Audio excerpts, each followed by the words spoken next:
Good evening all, and welcome back to Untold Fears.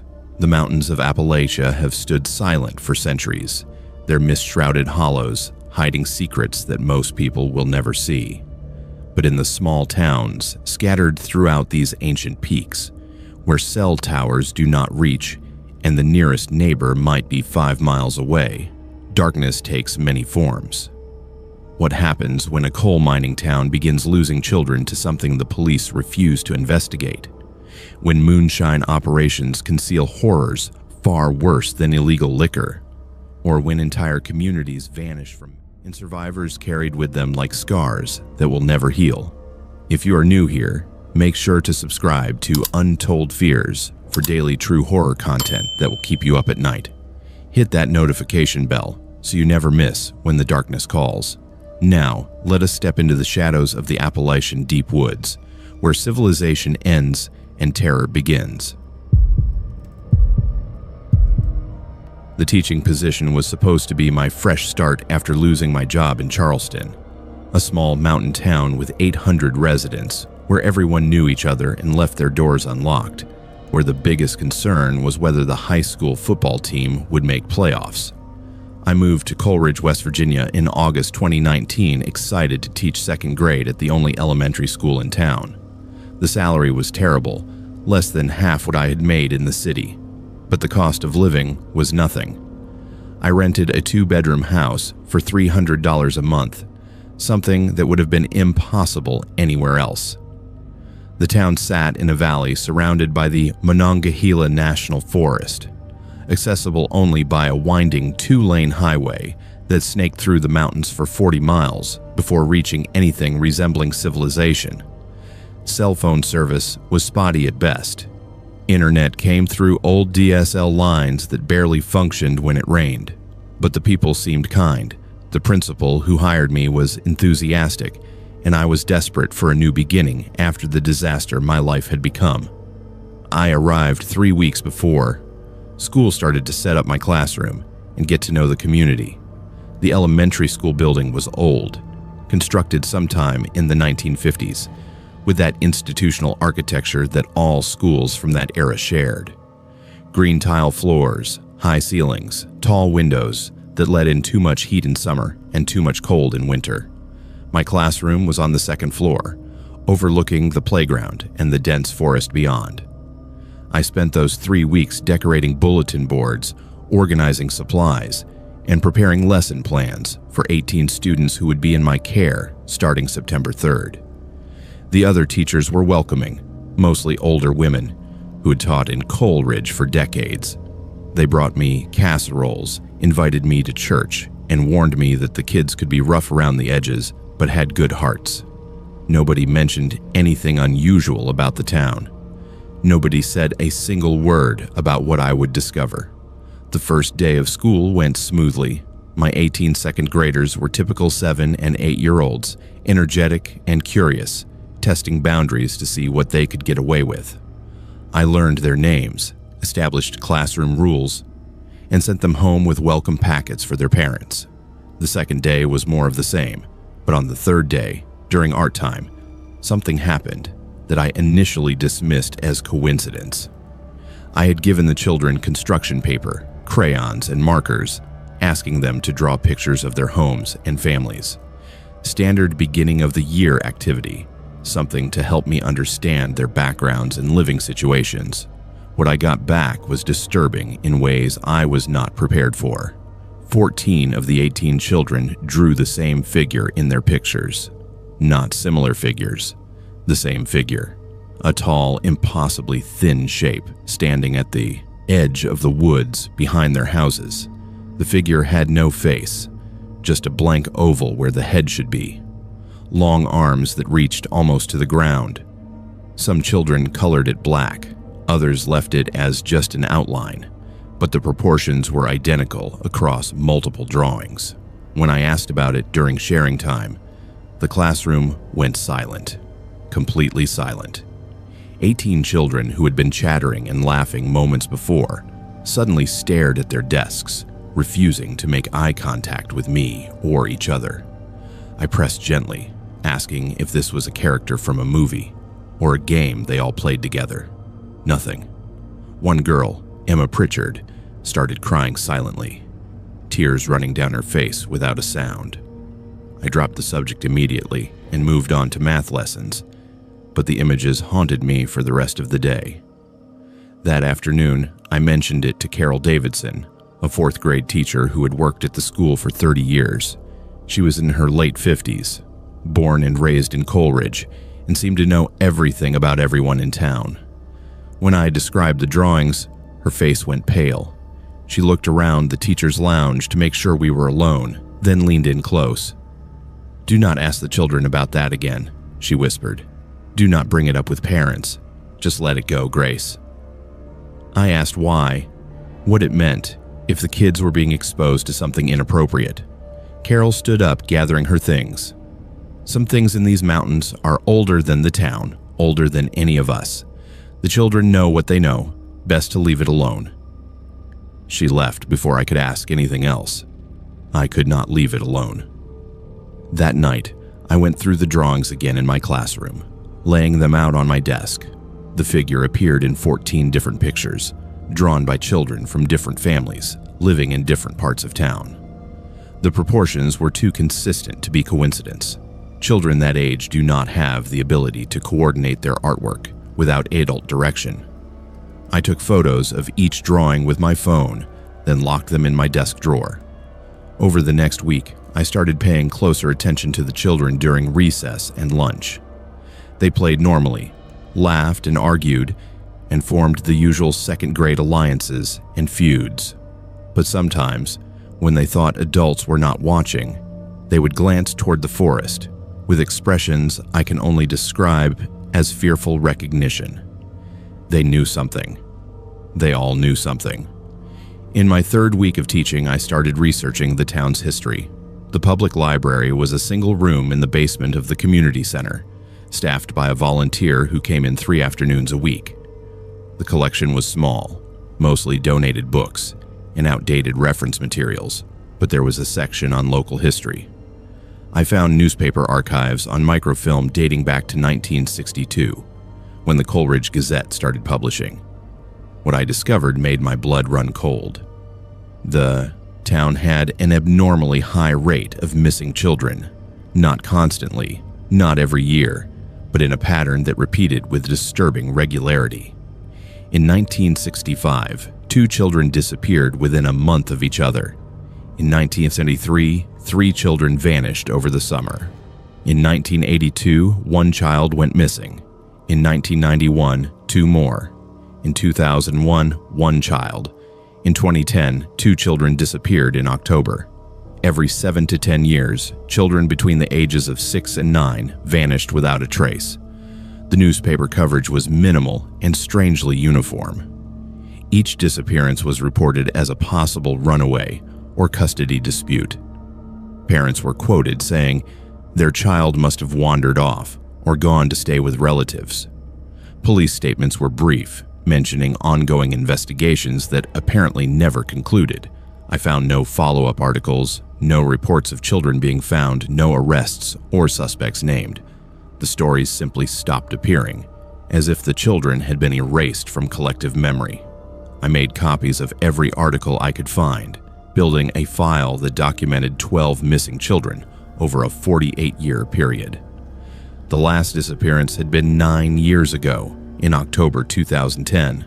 A boy named Lucas Hendricks, age 7, who lived with his grandmother on the north side of town. According to the single newspaper article, he went outside to play after school and never came back. His grandmother told police he probably went to visit a friend. No Amber Alert was issued. No search parties were organized. The story was 4 paragraphs long, buried on page 7. I tried to talk to the principal about what I had found, bringing the copied articles to her office during my planning period. Margaret Sutton had been principal at Coleridge Elementary for 12 years, a stern woman in her early 60s who ran the school with rigid efficiency. When I spread the articles across her desk and explained the pattern, her expression never changed. She looked at the papers for a long moment, then looked at me.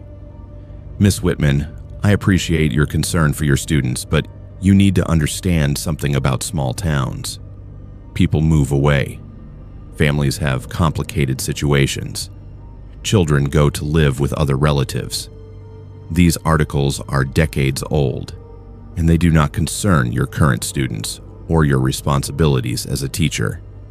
I started to protest, to point out that these were not normal relocations, that the pattern suggested something terrible. She held up her hand, cutting me off. I am going to give you some advice, and I suggest you take it. Focus on teaching your curriculum. Do not upset parents with speculation about old news stories. And do not go looking for trouble where there is not any. Am I clear? It was not a question. I gathered the articles and left her office, understanding that I would get no help from the administration. That night, I could not sleep. I kept thinking about Emma Pritchard, the girl who had cried silently when I asked about the figure in the drawings. She was a quiet child, one of the smaller kids in class, with long brown hair usually pulled into a messy ponytail. She struggled with reading but excelled at math. Her mother dropped her off every morning and picked her up every afternoon, always exactly on time. I decided I needed to talk to her family, even if it meant overstepping boundaries. The next afternoon, when Emma's mother came to pick her up, I asked if I could speak with her for a few minutes. Sarah Pritchard was in her early 30s, tired-looking, wearing scrubs that suggested she worked in healthcare. She agreed hesitantly, sending Emma to wait in the car while we talked in my classroom. I showed her Emma's drawing pointing out the figure at the edge of the woods. I am concerned because several children drew similar images, I said carefully. I wanted to make sure Emma is not being exposed to something inappropriate, or if there is something happening that I should be aware of as her teacher. Sarah stared at the drawing for a long time, her jaw clenched. When she finally looked up at me, her eyes were wet. "My daughter sees what she sees," she said quietly. "We all saw it when we were children. Our parents saw it. It has been here longer than any of us.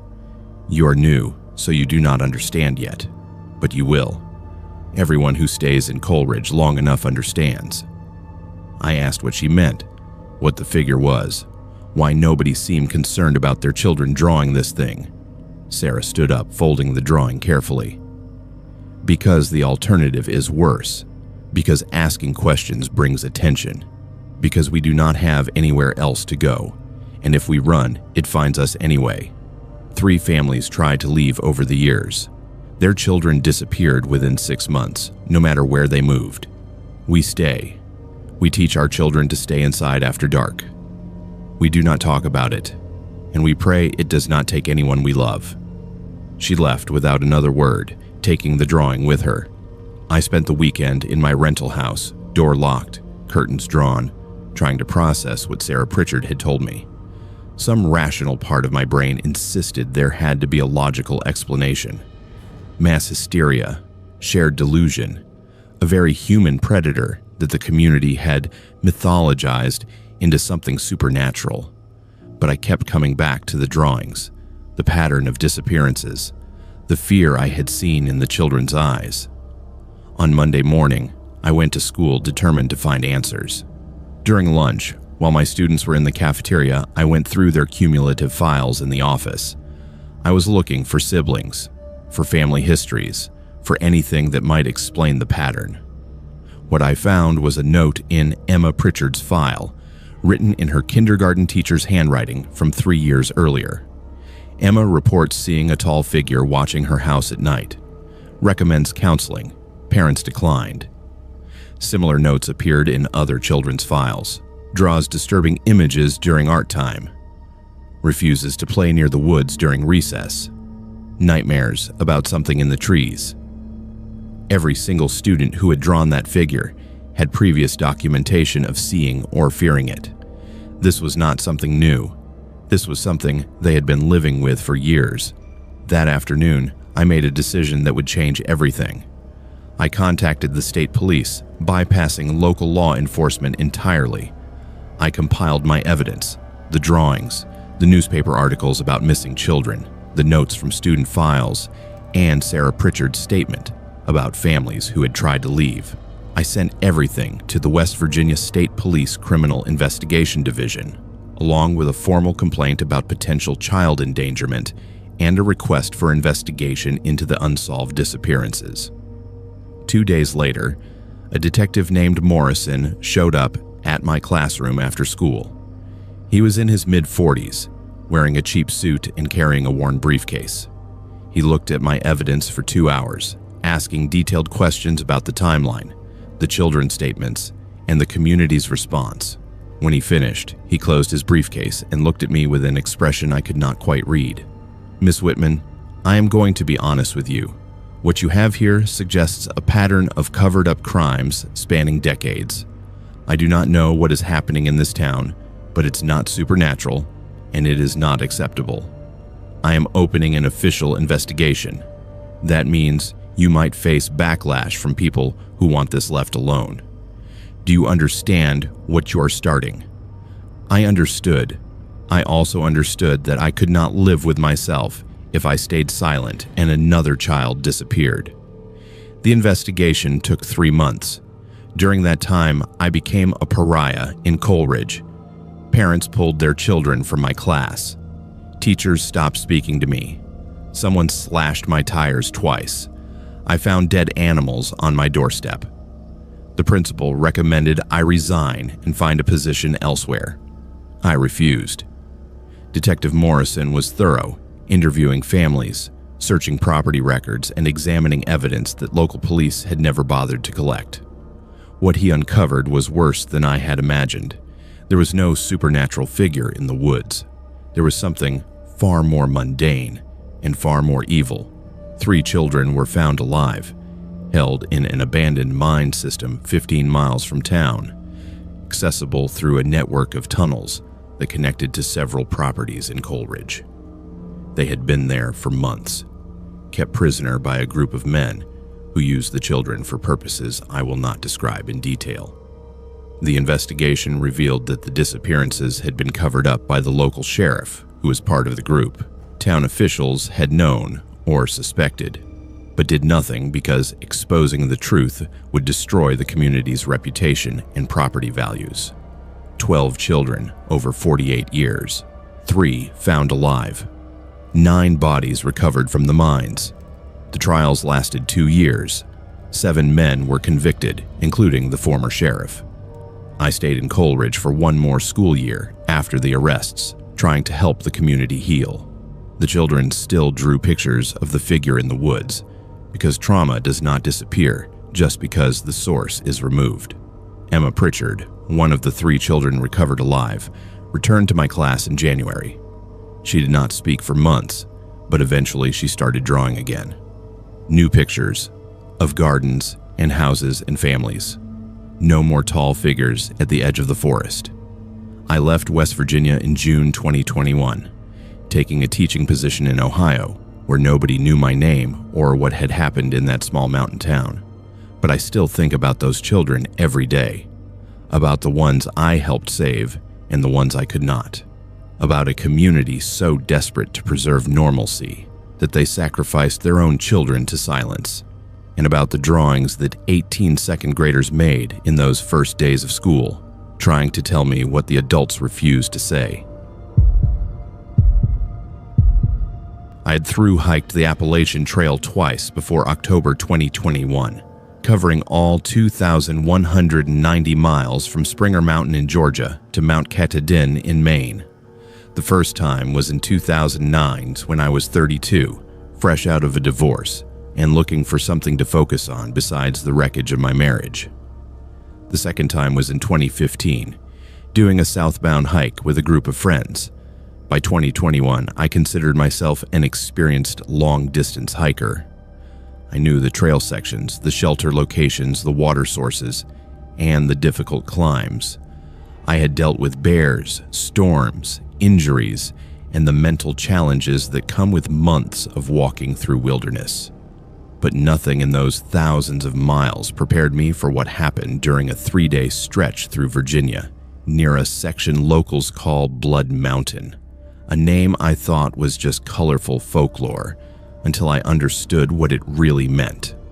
I started my section hike on October 12th, planning to cover about 100 miles over 10 days through some of the most beautiful fall foliage sections of the trail. The weather was perfect. Cool mornings and warm afternoons, the kind of hiking conditions you dream about. I was alone by choice, preferring the solitude and the ability to move at my own pace. The first 2 days went exactly as planned. I covered 23 miles the first day, stopped at a shelter where I met a couple from Pennsylvania, doing a weekend trip, cooked dinner, and slept well. The second day, I hiked another 20 miles through terrain that was moderately challenging, but nothing unusual. I camped alone that night near a stream, falling asleep to the sound of water rushing over rocks. Everything changed on the morning of day 3. I woke up at 6 in the morning, packed my gear, and started hiking by 7. According to my GPS and paper maps, I should have reached a road crossing by noon, then continued another 8 miles to a shelter where I planned to spend the night. But at noon, I had not reached any road. My GPS showed I was still on the trail, making progress north, but the landmarks I expected were not appearing. At first, I assumed I had miscalculated distances or confused one section with another. Trail sections can look similar, especially through dense forest. But by 2 in the afternoon, I knew something was wrong. My GPS coordinates did not match my position on the paper map. According to the GPS, I was half a mile east of the Appalachian Trail, deep in unmarked forest. But I had never left the white blazes that marked the trail. I could see them on trees every 100 yards, exactly where they should be. I stopped to recalibrate the GPS, thinking it was malfunctioning. When it finished recalibrating, it showed the same thing. I was off the trail, in a location that should not have a trail at all. My compass made everything worse. I pulled it out to check my heading, and the needle spun uselessly, unable to find magnetic north. It would point west for a moment, then swing to southeast, then spin in complete circles. I checked the compass against my spare, thinking the first one was broken. The spare did the same thing. I tried moving 50 yards in different directions, thinking I might be standing near some kind of magnetic anomaly or buried metal. The compass behaved the same way everywhere I tried. For the first time in 12 years of serious hiking, I felt genuinely disoriented. I could see the trail markings. I could follow them, but my navigation tools were telling me I was somewhere impossible. I decided to keep hiking north, following the blazes, figuring I would eventually reach a recognizable landmark or encounter other hikers who could help me figure out what was happening. Around 4 in the afternoon, I encountered another hiker coming toward me from the north. He was a man in his 50s, wearing gear that looked old but well maintained. Faded blue backpack, leather boots that had seen better days, canvas pants instead of modern synthetic fabrics. I greeted him and asked if he knew how far it was to the next shelter. He looked at me with an expression I could not quite read, something between confusion and concern. "You heading to the Pinewood shelter?" he asked. I told him I was, and he nodded. "About 6 miles ahead. Should get there before dark if you keep moving." I thanked him and asked if his GPS had been acting strange. He laughed and said he did not carry a GPS, just a compass and maps. I showed him my compass, the needle spinning uselessly, and asked if his was doing the same. He pulled out a brass compass that looked like it dated from the 1970s, opened it, and showed me. His needle pointed steadily north. "Works fine for me," he said, then continued south down the trail before I could ask anything else. I hiked for another 2 hours, and my sense of unease grew with every step. The forest looked right, the trail looked right, but something felt fundamentally wrong. The light filtering through the trees seemed strange, too bright in some places and too dark in others, creating shadows that moved in ways that did not match the sun's position. I started noticing other hikers, always at a distance, walking the opposite direction. An older woman with a dog. 2 young men carrying frame packs like the kind used in the 1980s. A teenager with a backpack covered in patches from state parks. Every time I tried to approach them to ask questions, they would disappear around a bend or behind trees before I could close the distance. and when I photographed them with my phone, hoping to document what I was seeing, the images showed empty trail. The people were not there. My phone was capturing the forest, but not the hikers I was clearly watching with my own eyes. By 6 in the evening, I should have reached the shelter. Instead, I found myself at a stream crossing I had already passed that morning. I recognized the specific arrangement of rocks, a fallen log, and a tree with distinctive blazing. I had walked in a complete circle somehow, ending up back where I had been 8 hours earlier. That was impossible. I had followed the trail markers north the entire time, never deviating, never taking side trails. But here I was, at the same stream, with my GPS insisting I was in a location half a mile from where the stream actually existed. I set up my tent right there, deciding it was too late and too strange to continue. I cooked dinner on my camp stove, filtered water from the stream, and tried to make sense of what was happening. My phone had no service, which was normal for this section of trail, but when I checked my photos from the day, I found images I did not remember taking, pictures of the trail at night, though I had not hiked at night, photographs of shelters I had not reached, and a video that showed someone walking through fog, breathing heavily, saying, "Help me find the way out," in a voice that was not mine. The second day of the loop started exactly like the first. I woke up, packed my gear, and started hiking north. I passed the same landmarks in the same order: the stream crossing, the rocky outcrop, the section of trail that followed a ridge line with views of the valley below, and I encountered the same hikers. The man with the faded blue backpack, who greeted me like we had not spoken the day before. The woman with the dog, who smiled and waved but did not stop. The 2 young men with old-style frame packs, who were setting up camp in exactly the same spot where I had seen them the previous afternoon. I tried to talk to them, asking if they were experiencing anything strange, if their GPS was working, if they had noticed anything unusual about this section of trail. They looked at me with blank expressions. Then one of them said, "We are fine," in a monotone voice before turning back to their tent. When I looked at the tent, I could see through it. Not transparent, but like it was not fully there, a projection or a memory of a tent rather than an actual physical object. I hiked faster, trying to break whatever pattern I was caught in. I pushed through exhaustion, covering ground at nearly 3 miles an hour despite the terrain. But at 6 in the evening, I arrived back at the same stream crossing. 20 miles of hiking had brought me exactly nowhere. This time I did not set up camp. I sat on a rock and tried to think logically about what could cause this. Disorientation from dehydration, but I had been drinking regularly and felt fine physically. A head injury I did not remember. But there was no pain, no dizziness, no other symptoms. Some kind of psychological break. But I was thinking clearly, documenting everything, not hallucinating or delusional. The most rational explanation was that I was stuck in some kind of loop, either because the trail itself was somehow circular in a way my maps did not show, or because something was wrong with my perception of time and space. Neither explanation made sense, but I could not think of anything better. On the 3rd day, I tried something different. Instead of following the trail markers north, I deliberately walked east, off trail, straight into the forest. I used trees to maintain my heading, counting steps to track distance. After an hour of bushwhacking through dense undergrowth, I emerged onto the trail. The same trail, with the same white blazes, in a location that should have been a mile away from any trail according to my map. I tried again, walking west this time. Same result. No matter which direction I walked, I ended up back on the trail, in the same general area, with the same landmarks. On the 4th morning, something finally changed. I woke up at dawn and found an old man sitting beside my tent. He had not been there when I fell asleep, and I had not heard him approach.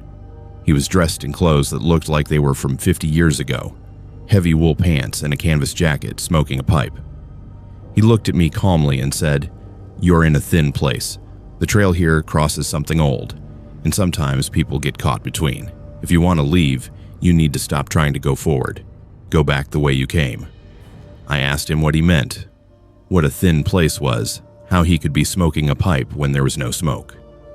He tapped the pipe against his palm and said, "This section has taken people before. Hikers who disappeared and were never found. Their names are in the registers at shelters, but nobody knows what happened to them. Some of us figured it out. Go backward. South. Do not follow the blazes north.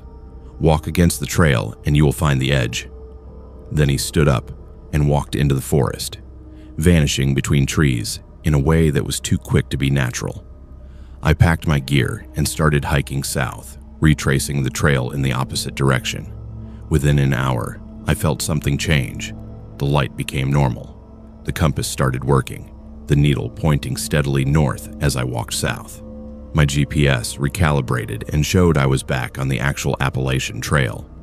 By noon, I reached a road crossing that I recognized from my maps. A park ranger was there, eating lunch in his truck. I approached him and asked what day it was. He said it was October 18th. I'd been on the trail for 4 days by my count, but according to the calendar, 6 days had passed. 2 days were missing from my memory, or I had experienced time differently while I was caught in whatever that place was. The ranger asked if I was okay, said I looked exhausted. I told him I had been hiking and gotten disoriented, needed a ride to the nearest town. He drove me to a visitor center 15 miles away, and from there, I called a friend to come pick me up. I never finished that section hike. My gear was later found by trail maintainers at a shelter 30 miles north of where the ranger picked me up, covered in moss and weathering that suggested months of exposure, but I had only been gone 6 days. The gear should not have looked like that. Park officials never explained it, just returned my belongings and suggested I had left my pack behind during a moment of confusion. I know what I experienced. I know those 4 days of being trapped in a loop were real, even if the calendar says only 6 days passed, and my gear shows signs of much more time. The Appalachian Trail is 2,190 miles of wilderness, most of it well documented and safe. But there are sections where something else exists, places where the normal rules do not apply, and people disappear into spaces between what is and what should be. I have not been back to that section of Virginia, and I never will. My job was straightforward. I inspected old buildings for structural safety before renovations, checking foundations, load-bearing walls, electrical systems, plumbing, and potential hazards like asbestos or lead paint. In 15 years, working as a building inspector in eastern Kentucky, I had seen everything from condemned coal company housing to abandoned schools to historic properties that should have been torn down decades ago. So when I received a work order in September 2019 to inspect an old Baptist church outside Corbin, I expected the usual issues: roof damage, foundation settling, outdated wiring, maybe some water damage in the basement. What I found instead was something nobody had prepared me for. A mystery that would take 3 years to fully uncover and would haunt everyone involved in ways we could not have predicted. The church sat at the end of a gravel road, about 8 miles from the nearest paved highway, surrounded by dense forest on 3 sides and a small cemetery on the 4th. According to county records, it had been built in 1952 and had served a congregation of maybe 50 families until closing abruptly in 1997. The building had sat empty for 22 years, slowly deteriorating, until a regional developer purchased it with plans to convert it into a community center for a planned housing development. My job was to assess whether the structure could be salvaged or if demolition was the only option. I arrived on a Thursday morning in early September, the kind of humid day that makes your shirt stick to your back within minutes of leaving the air conditioning. The church was a simple, white clapboard structure with a small steeple, maybe 3,000 square feet total. The front door was padlocked, but the developer had given me keys and alarm codes for the building. Inside, the church looked like it had been abandoned mid-service. Hymnals still sat in the pew racks. A coat hung on a hook by the door. The pulpit Bible was open to Psalms. Dust covered everything, and the air had that stale smell of buildings that had been closed too long. I started my inspection on the main floor, documenting the roof leaks and water damage, testing outlets, examining the support beams. Everything was standard until I reached the door to the basement. It was located behind the pulpit, a simple wooden door that should have opened onto stairs leading down to the lower level. But this door did not open. It had been sealed shut with concrete blocks stacked from floor to ceiling on the inside, and the entire thing had been reinforced with metal plates welded across the frame. I could see the welds through the gaps around the edges. This was not standard security. This was someone making absolutely certain that nobody could access whatever was down there. I took photographs and measurements, then called the developer. His name was Rick Patterson, a man in his 50s who specialized in rural property redevelopment. I explained what I had found and asked if he knew anything about why the basement had been sealed. He did not. According to the property records he had reviewed, there was nothing unusual about the building. He told me to make a note in my report that the basement would need to be opened and inspected before we could proceed with renovation plans, but that we would deal with it during the next phase of work. I should have left it at that, completed my inspection of the main floor, and moved on to my next job. But something about the sealed door bothered me. Churches do not concrete block their basements unless there is a very good reason, and I wanted to know what that reason was before recommending anyone proceed with renovations. I spent that afternoon in the Corbin Public Library, researching the church's history. The congregation had been established in 1952 by families moving to the area for coal mining work. For 45 years, it operated normally, hosting services every Sunday, running a youth program, participating in community events. Then, in January 1997, something happened. I found a brief article in the local newspaper dated January 19th of that year. Mount Hope Baptist Church closes indefinitely. The article was vague, stating only that the congregation had voted to cease operations due to unforeseen circumstances, and that members would be joining other area churches. No details about what those circumstances were, no quotes from church leadership, just a 2-paragraph announcement that felt deliberately uninformative. What struck me as strange was that the closure happened in the middle of winter, not at the end of a fiscal year or after a planned transition. Something had forced that church to shut down immediately. I started looking for former congregation members, which proved difficult because 22 years had passed and many had either moved away or died. But I finally located a woman named Dorothy Campbell, who had been a Sunday school teacher at Mount Hope until the closure. She was in her late 70s, living in a nursing home in Corbin. When I visited her and explained I was inspecting the church building, her face went pale. She stared at me for a long moment, then leaned forward in her wheelchair. "They should burn that building to the ground," she whispered. "They should burn it and salt the earth where it stood." I asked her what she meant, what had happened in 1997. She looked around the common room where we sat, making sure nobody else was listening. We found what was down there, what had always been down there, under our feet every Sunday for 45 years. The youth pastor, Michael Garrett, he had been using the caves for things that should never be spoken about. When we found out, 7 families left the church immediately. The rest of us voted to close it and never speak of it again. Some things are better left buried. I pressed her for details, but Dorothy refused to say anything more. She did give me the names of 3 other former members who might be willing to talk. Over the next week, I tracked down 2 of them. The first, a man named Robert Hayes, who was in his 60s, hung up on me the moment I mentioned the church. The second, a woman named Patricia Mills, agreed to meet me at a diner in town. Patricia was 58, had been 15 years old when the church closed, and had been part of the youth group. She told me things that made me wish I had never started asking questions. The youth pastor, Michael Garrett, had been in his 30s, charismatic and well-liked, especially by the children. He ran weekend activities, camping trips, lock-ins at the church. He had keys to every part of the building, including the basement, which he told the kids was off limits because of structural issues. In late 1996, 2 boys from the youth group went exploring during a lock-in while Garrett was distracted. They found a way into the basement through an exterior door that had not been properly secured. What they discovered led to Garrett's arrest, though the charges were eventually dropped due to lack of evidence and witness intimidation.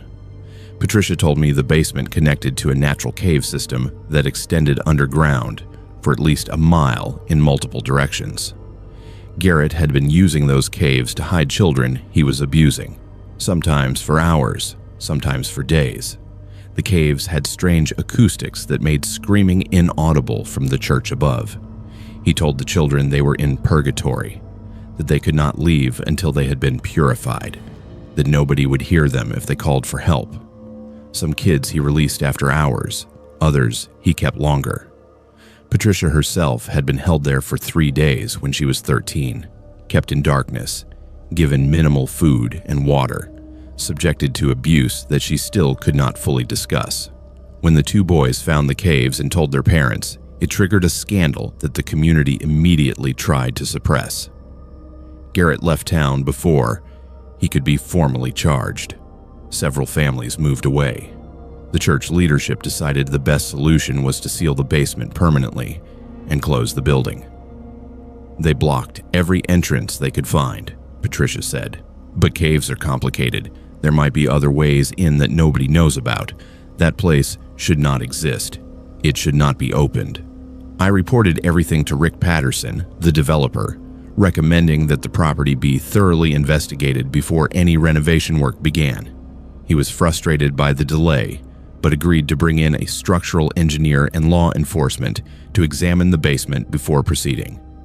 2 weeks later, a team from the county sheriff's office used cutting torches to remove the metal plates and sledgehammers to break through the concrete blocks. What they found confirmed everything Patricia had told me and worse. The basement stairs led down to a finished room that looked like it had been used for church storage, but at the back of that room was an opening partially concealed behind old furniture that led into natural cave passages. The caves were extensive, splitting into multiple branches that required professional spelunkers to map safely. In various chambers throughout the system, investigators found evidence of what Michael Garrett had done. Makeshift living spaces with old sleeping bags and blankets, chains bolted into rock walls, children's belongings dating back to the 1980s, and recordings on cassette tapes, dozens of them, documenting abuse that had happened over at least 15 years. The investigation expanded rapidly. Kentucky State Police brought in specialized units to process what had become a major crime scene. The cave system was larger than anyone had anticipated, with passages connecting to multiple points on the surface, including several residential properties. Garrett had apparently discovered the caves shortly after becoming youth pastor in 1981 and had been using them systematically until 1996. Investigators estimated that at least 30 children had been victimized over that 15-year period. Most had never told anyone what happened to them, either because Garrett had threatened them into silence or because they were too traumatized to speak. The tapes provided evidence that led to the identification of several victims, now adults, who had never come forward. 5 of them eventually agreed to testify, though by then the statute of limitations had expired on most of the crimes. The focus shifted to locating Michael Garrett, who had disappeared in 1997 and had not been heard from since. Garrett was found 6 months later, living under an assumed name in rural Arkansas, working at another church. He was arrested and extradited to Kentucky to face charges. The legal proceedings took 2 years, complicated by the age of the crimes and the difficulty of prosecuting cases based on recovered evidence and adult testimony about childhood trauma. In the end, Garrett was convicted on multiple counts and sentenced to 40 years. He died in prison in 2023, 4 years into his sentence, but the investigation never fully closed because forensic analysis of the caves revealed something that haunts me to this day. investigators found remains in a sealed chamber at the deepest point of the cave system. Bones belonging to at least 3 children who disappeared from the area between 1985 and 1992. Cases that were never connected to the church because the children were not part of the congregation. Garrett had not limited his predation to youth group members. He had used the caves to kidnap and murder children from surrounding communities, knowing the isolation would prevent their screams from being heard. The church building was demolished in 2021. The cave entrances were permanently sealed with concrete and metal grating. The developer abandoned his plans for the property, and it sits empty now, reverting to forest. Patricia Mills, who had helped break the silence about what happened, moved out of Kentucky shortly after Garrett's conviction, saying she could not stay in a place that held those memories. Dorothy Campbell died in 2020, telling her family she was relieved she would not have to think about that church anymore.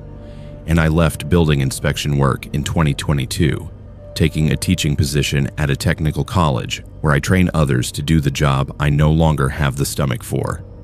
I have inspected hundreds of buildings since that church, but I have never opened another sealed basement. Some doors are sealed for reasons, and sometimes those reasons should be enough to walk away. The problem is that walking away means leaving the truth buried, and buried truth has a way of causing more damage than exposed horror. I still do not know if opening that basement was the right choice, but I know 30 families finally got answers about what happened to their children, and Michael Garrett spent his last years in a cell instead of around vulnerable kids. That has to count for something, even if it does not make the nightmares stop. I had spent 8 years as an investigative journalist, covering coal industry corruption throughout Appalachia, documenting safety violations, environmental crimes, and the systematic exploitation of workers in communities that had no other economic options. But nothing in those 8 years prepared me for what I found in a town that technically did not exist on any current maps. A place where 400 people lived in conditions that should have been impossible in 21st century America. I first heard about the town in March 2018 from a worker who had managed to escape after 5 years of what he described as indentured servitude. His name was David Morrison, and he contacted me through an encrypted email after reading one of my articles about mining company abuses. He was living in a shelter in Lexington, Kentucky, terrified that someone would find him and force him back. What he told me sounded like something from 100 years ago, not modern day. The town was called Blackwood, located in southern West Virginia, in a valley accessible only by a single road that was gated and guarded. The entire town was owned by a mining company called Blackwood Energy Corporation, which had purchased the land and mineral rights in 1952. Everything in town belonged to the company. The houses, the store, the medical clinic, even the church. Workers lived in company housing and were paid in credits that could only be spent at the company store, where prices were inflated to keep people perpetually in debt. Anyone who tried to leave while owing money was detained by company security, a private force that operated with impunity because local law enforcement was either paid off or scared off. David told me about families who had lived there for 3 generations, trapped in a cycle of debt that passed from parents to children. He described workers who died in preventable accidents, their deaths covered up to avoid OSHA investigations. He talked about people who disappeared after threatening to contact federal authorities. Their families told they had abandoned their jobs and left town when, in reality, nobody knew what had happened to them. I spent 2 months verifying David's story before approaching the town myself. Property records confirmed that Blackwood Energy Corporation owned over 8,000 acres in Logan County, including a residential area that was not incorporated as an official municipality. Employment records showed the company had 215 people on payroll, but those records were vague about job descriptions and did not match the population David described. Census data was strange as well. The 2010 census listed 150 residents in the Blackwood area, but the 2020 census showed only 87. Where had 63 people gone? I tried contacting former residents, which proved difficult because most people who left did not want to talk. I finally found 3 individuals willing to speak with me on condition of anonymity. All 3 told similar stories. Workers were hired with promises of good wages and housing, then found themselves trapped by debt and intimidation. Injury rates were high because safety standards were ignored. Anyone who complained was threatened with eviction or worse. Several people mentioned family members who had tried to leave and then vanished, with company officials claiming they had moved on to other jobs, when in reality, their families never heard from them again. In May 2018, I drove to Blackwood. The road was exactly as David had described, a narrow 2-lane strip of crumbling asphalt that wound through dense forest for 12 miles before reaching a gate with a guard station. The guard was a man in his 40s, wearing a uniform that said Blackwood Security, carrying a sidearm openly. When I stopped at the gate and explained I was a journalist researching coal communities, his expression hardened. He made a phone call, spoke briefly to someone, then told me the road was private property and I needed to turn around. I argued that I had a right to access public areas, but he informed me that everything beyond the gate was private land owned by the company and I was trespassing. When I refused to leave immediately, he radioed for backup. A second security vehicle arrived within 5 minutes, and I was escorted back to the main highway and warned not to return. The whole interaction was caught on my dash cam, and it confirmed that something was very wrong in Blackwood. I spent the next month trying different approaches. I attempted to access the town through hiking trails in the surrounding national forest, but security patrols caught me twice and threatened me with arrest for trespassing. I tried to interview the mine superintendent, Robert Vance, but he refused all contact.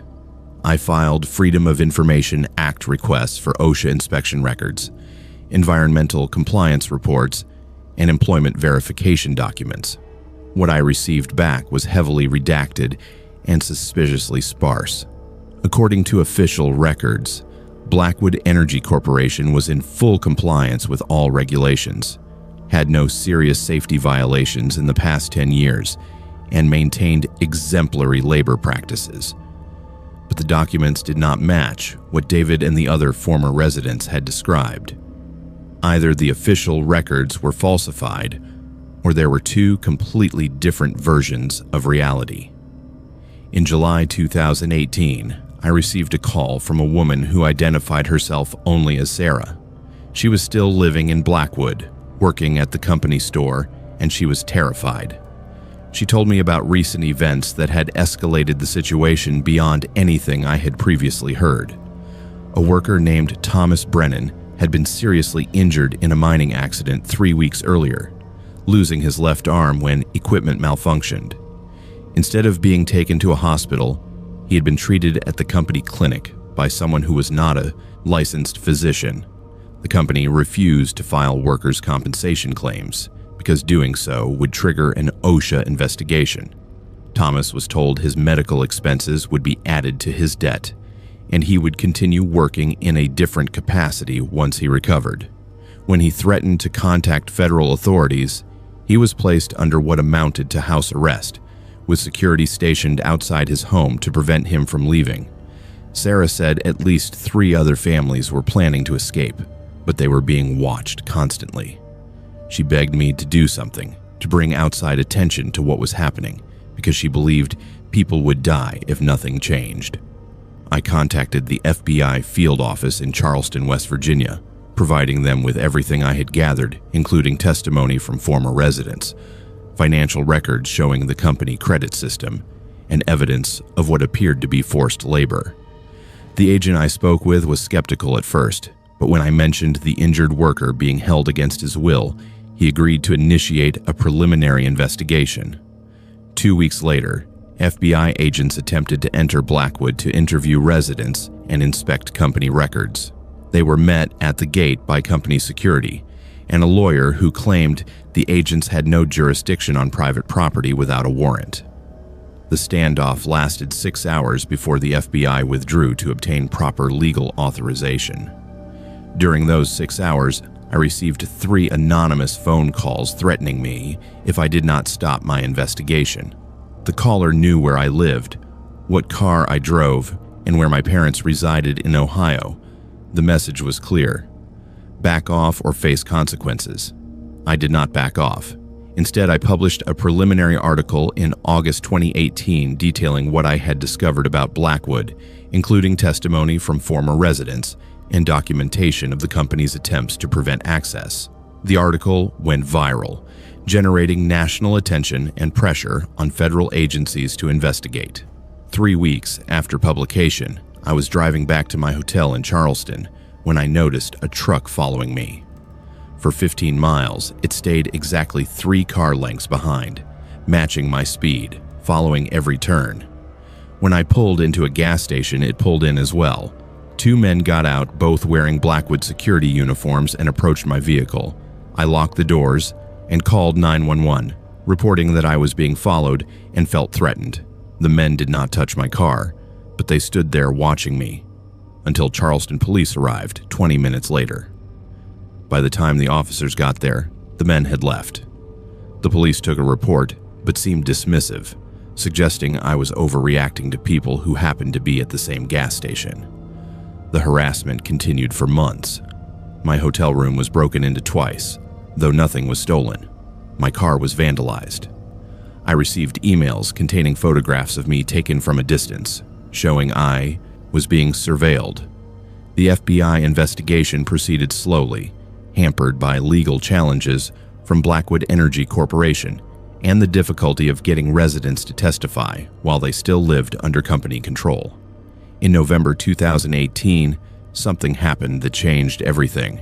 A fire broke out in one of the residential buildings in Blackwood, killing 4 people, including 2 children. The company claimed it was an electrical fire, an accident caused by outdated wiring. But Sarah, my contact inside the town, sent me a message saying the fire had been deliberately set to destroy evidence before federal investigators arrived. She said the building that burned had been used to house workers who were most vocal about escaping, and that at least one of the victims had been in contact with the FBI. The deaths triggered a federal raid that had been in planning for months. On December 3, 2018, over 60 federal agents from the FBI, OSHA, and the Department of Labor executed search warrants at multiple locations throughout Blackwood. Company security was disarmed and detained. Residents were interviewed. Records were seized. The mine operations were shut down pending safety inspections. What investigators found was systematic and deliberate exploitation that had been ongoing for decades. Workers were being paid less than minimum wage in company credits that had no value outside Blackwood. The company store charged prices that were 3 to 5 times retail, ensuring workers could never pay off their debts. Housing was substandard, with multiple families crammed into structures that violated building codes. Medical care was provided by unlicensed personnel using expired medications. Safety equipment at the mine was inadequate or non-existent, leading to injury rates far above industry averages. And most damning, investigators found evidence linking company officials to 3 suspicious deaths of workers who had threatened to report violations. The investigation uncovered financial records hidden in an off-site office that documented the full scope of the operation. Over 40 years, Blackwood Energy Corporation had trapped hundreds of workers in a system designed to extract maximum labor while providing minimum compensation. The company had bribed local officials to ignore violations, paid off law enforcement to prevent investigations, and used intimidation and violence to silence anyone who spoke out. The mine superintendent, Robert Vance, had personal authorization from the company president to use whatever means necessary to maintain control, including detention and physical force. Documents showed discussions about making problems disappear, with coded language that clearly referred to the workers who had vanished over the years. Ground-penetrating radar was brought in to search the extensive property, focusing on areas identified in the documents. 3 graves were located in a wooded section 5 miles from the residential area. The remains were identified through dental records and DNA as workers who had disappeared in 2009, 2013, and 2016. All 3 had filed complaints with OSHA shortly before vanishing. The criminal cases took 18 months to build and prosecute.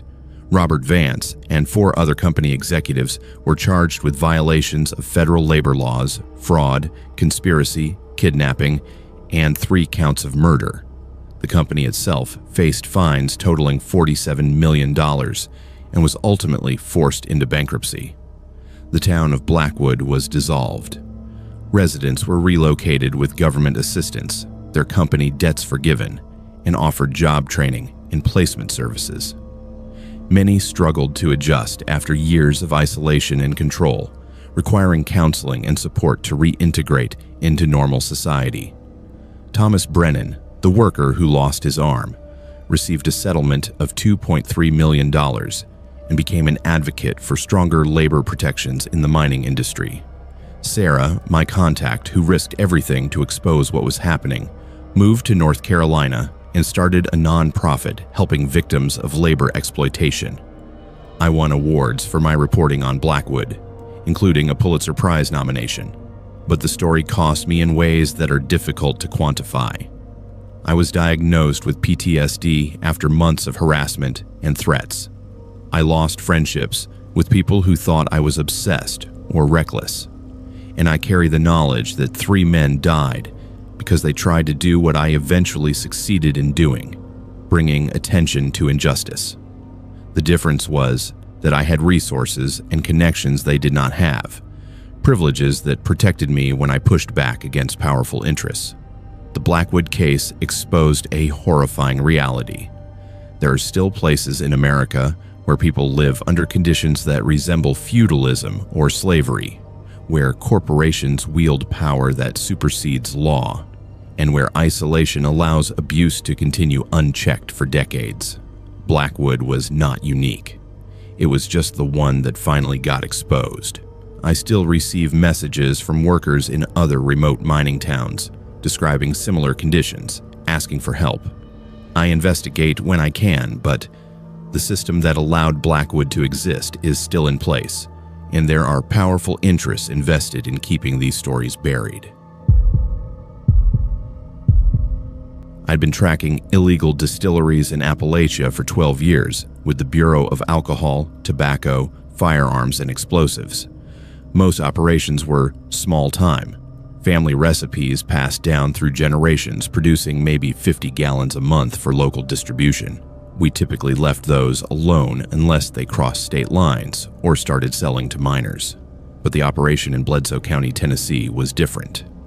Intelligence from the Drug Enforcement Administration suggested this was not just moonshine.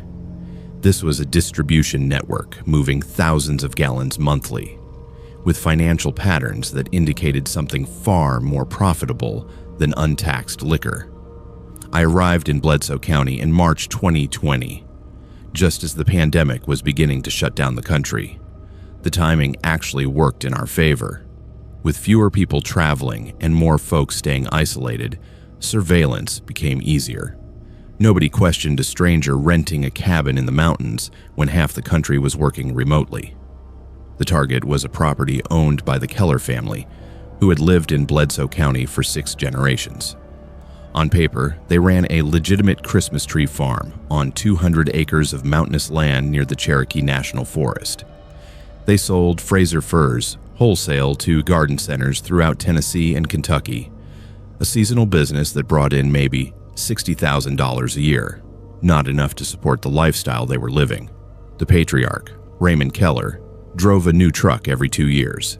His 3 sons owned properties worth $500,000 each. The family matriarch, Donna Keller, wore jewelry that my partner estimated at over $200,000 when she attended church every Sunday. The money was coming from somewhere, and it was not Christmas trees. We spent 6 weeks conducting surveillance from various locations, using telephoto lenses and directional microphones to document activity on the property. What we observed was a sophisticated operation disguised as agricultural work. Delivery trucks arrived at the Keller property 3 times a week, carrying supplies that were logged as fertilizer and farm equipment. But the quantities did not match the needs of a Christmas tree farm. We tracked the shipments back to chemical suppliers in 3 states, companies that provided ingredients commonly used in both legitimate agriculture and illegal distilling. More suspicious was the outgoing traffic.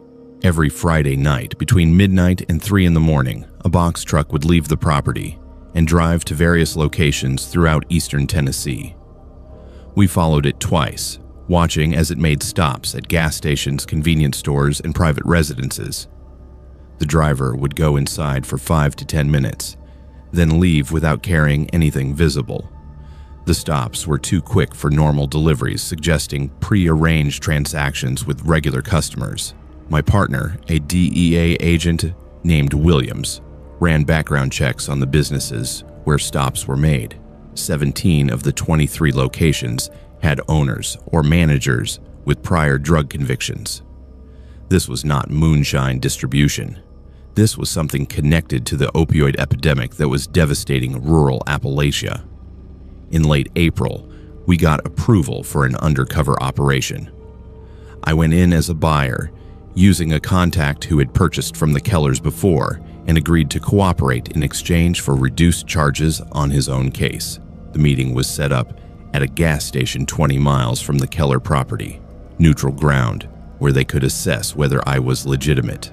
I met with Marcus Keller, the youngest of Raymond's 3 sons, who was 32 years old and had the kind of casual arrogance that comes from never being caught. He drove a lifted pickup truck with custom rims and wore designer sunglasses that cost more than most people in that county made in a week. We talked in general terms about what I needed, how much I could move, and whether I had distribution channels in place. Marcus was cautious but not particularly sophisticated. He asked basic questions about my background, my connections, and why I was looking for a new supplier. I gave him the cover story we had prepared, claiming I ran a bar in Knoxville and wanted to sell premium moonshine as a specialty product. He seemed satisfied, saying he would talk to his family and get back to me within a week. The callback came 3 days later. Marcus said his father wanted to meet me personally before doing business, which was both good and bad.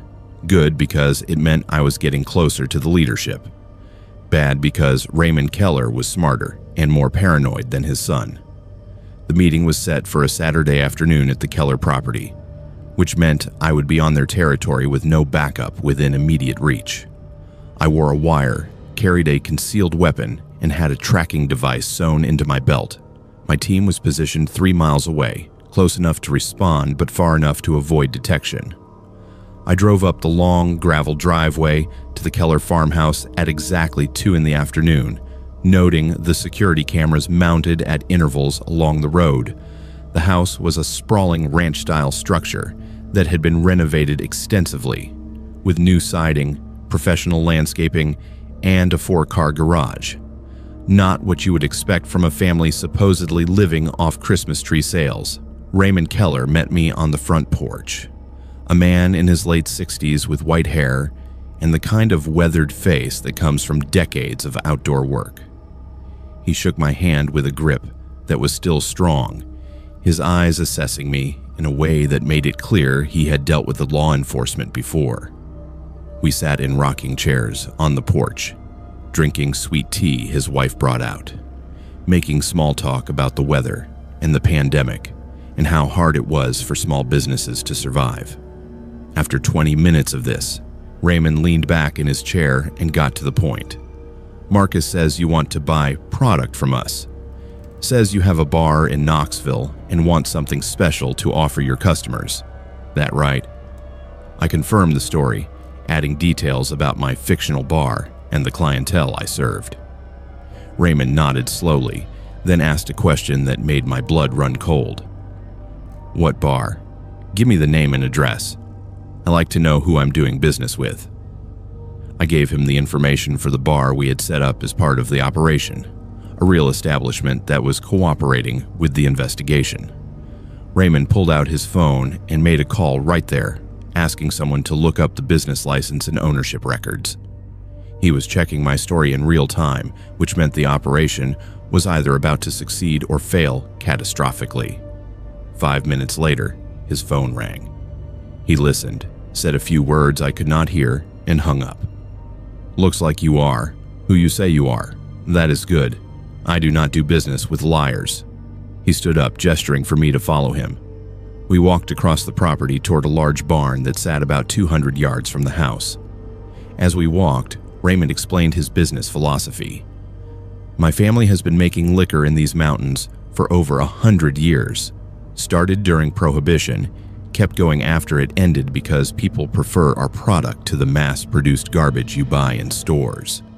We have never hurt anyone, never sold to children, never caused problems for our neighbors. But times change. The market changes.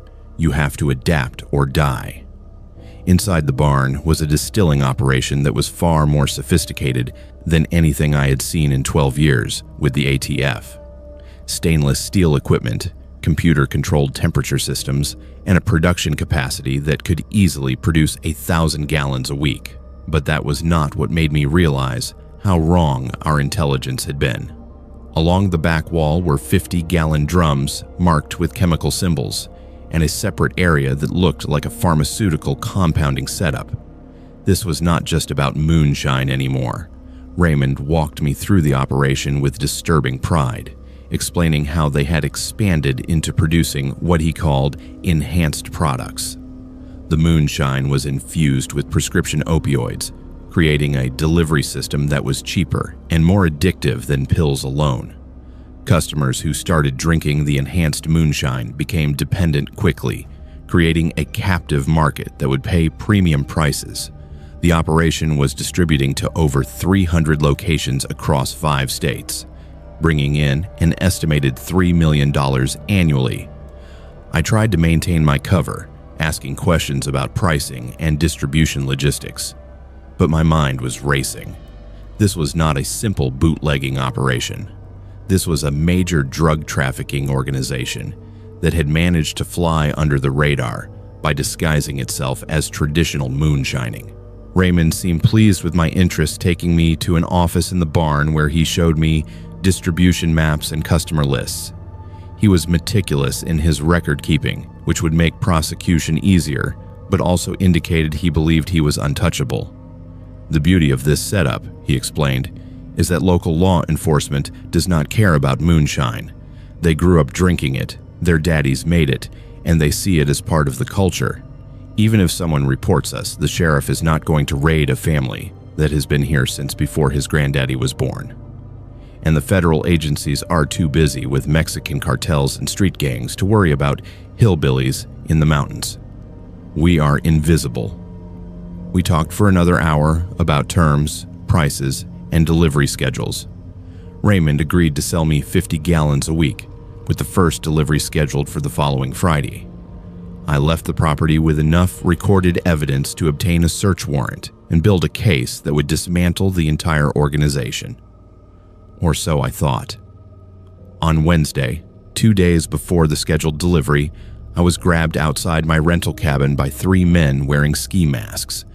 They zip-tied my hands, threw a bag over my head, and drove me somewhere that felt like forever, but was probably only 20 minutes.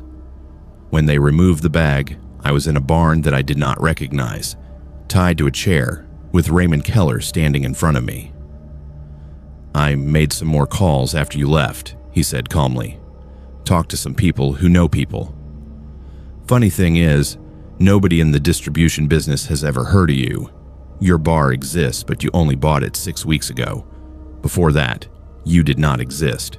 So either you are very new to this, or you are not who you say you are." I tried to maintain the cover, insisting I was legitimate, but Raymond was not interested in hearing it. "I have been running this operation for 20 years without problems because I am careful, because I check everything twice, and because I know how to deal with problems before they become bigger problems." He nodded to one of the men, who hit me hard enough to knock the chair over. For the next 36 hours, I was held in that barn while the Keller family debated what to do with me. I could hear them through the walls, arguing about whether killing a federal agent would bring more heat than letting me go. Donna Keller argued for turning me loose, saying murder would guarantee federal attention. Raymond's oldest son, Thomas, argued for killing me and disposing of the body somewhere it would never be found. "We have done it before," he said, and the casual way he said it made clear this was not an idle threat. 3 times in the last 15 years, DEA agents who got too close. Nobody ever found them. Nobody ever will. I had managed to activate my emergency beacon before they grabbed me, pressing it 3 times in the sequence that indicated I was in immediate danger, but I had no idea if it had transmitted successfully or if my team even knew where I was. Time moved strangely in that barn, tied to a chair with no food and water only twice a day. I could hear normal farm sounds outside, chickens and tractors and dogs barking, which made the situation feel even more surreal. At some point on the second night, I heard helicopters in the distance, then shouting, then gunfire. The FBI had tracked my beacon and raided not just the barn where I was held, but the main Keller property simultaneously. The family had split up, with some members at the primary location and others guarding me at a secondary barn 3 miles away. The raid happened at dawn, with over 50 federal agents executing search warrants at multiple locations. I was found zip-tied to that chair, dehydrated and injured but alive. The Keller family members at my location tried to run but were caught within hours. The raids uncovered not just the drug operation but evidence of the previous agents Raymond's son had mentioned. Ground-penetrating radar located 3 graves on the property, containing remains the DNA testing later identified as 2 DEA agents who had disappeared in 2007 and 2013, and an ATF agent who vanished in 2015. All had been investigating the Keller operation. All had been murdered when they got too close. The trials took 18 months. Raymond Keller, his 3 sons, and 4 other family members were convicted on charges that included drug trafficking, murder of federal officers, and conspiracy. Raymond and Thomas received life sentences without parole. The others got terms ranging from 20 to 40 years. The property was seized, the operation dismantled, and over 300 people connected to the distribution network were arrested in coordinated raids across 5 states. I spent 3 weeks in the hospital recovering from the beating and dehydration. Physically, I healed. Mentally, it took longer. The knowledge that I had been held by people calmly discussing whether to kill me, that 3 other agents had died doing the same work I was doing, changed something fundamental in how I approached the job. I stayed with the ATF for 2 more years after that, but I never went undercover again. The Keller case was counted as a major success, with commendations and press conferences celebrating the takedown of a significant drug operation. But I think about those 3 agents whose bodies were found on that property, and I wonder how many other families are running similar operations in isolated mountain communities where nobody asks too many questions. The Kellers were not unique. They were just the ones who finally got caught. I had been working as a Child Protective Services investigator for 5 years when I was assigned the Henderson case in April 2017. The county had received an anonymous tip that conditions at a licensed foster home in rural North Carolina might warrant investigation. Nothing in the initial report suggested anything unusual. Anonymous tips were common, sometimes from neighbors with grudges, sometimes from family members angry about custody decisions. But protocol required a home visit within 72 hours, so I drove out to the Henderson property on a Thursday morning, expecting to spend an hour checking living conditions and filing a routine report. What I found instead would consume the next 2 years of my life and expose a network of abuse that had been operating for over a decade with the help of corrupt officials who were supposed to protect vulnerable children. The Henderson foster home was located 20 miles from the nearest town, accessible only by a dirt road that wound through dense forest for 3 miles before opening onto a clearing where the house stood. It was a large farmhouse, probably built in the 1950s, surrounded by fields and outbuildings that suggested the property had once been a working farm. Raymond and Linda Henderson were in their mid-50s, had been licensed foster parents since 2005, and were currently caring for 8 children ranging in age from 6 to 14. On paper, everything looked perfect. Their home inspections had always passed. Background checks were clean. References from county officials and other foster families were glowing.